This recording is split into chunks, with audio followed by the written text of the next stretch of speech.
His charity was not limited by proximity. He prayed not just for those close to him, but for those in the most distant and depraved situations.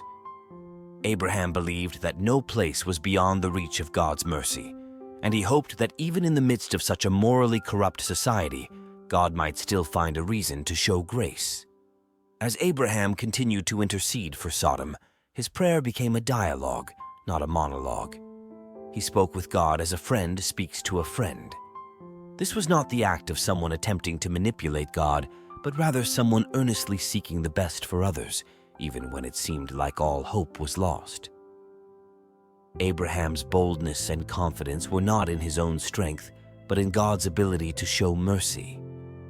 His prayer was a reflection of his belief in the possibility of redemption, even for the most hopeless cases. When God finally agreed to spare the city for 10 righteous people, Abraham stopped.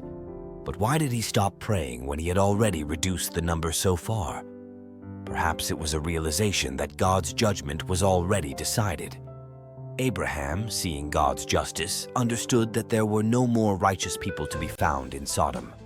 Or perhaps God, in his wisdom, had given Abraham the understanding that it was time to stop, to trust that God's will was perfect, even if the outcome was not as he had hoped. This moment reflected Abraham's trust in God's perfect righteousness. He did not push further because he knew that God, as the judge of all the earth, would do right.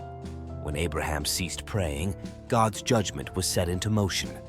The destruction of Sodom did not happen because God was unwilling to spare the city.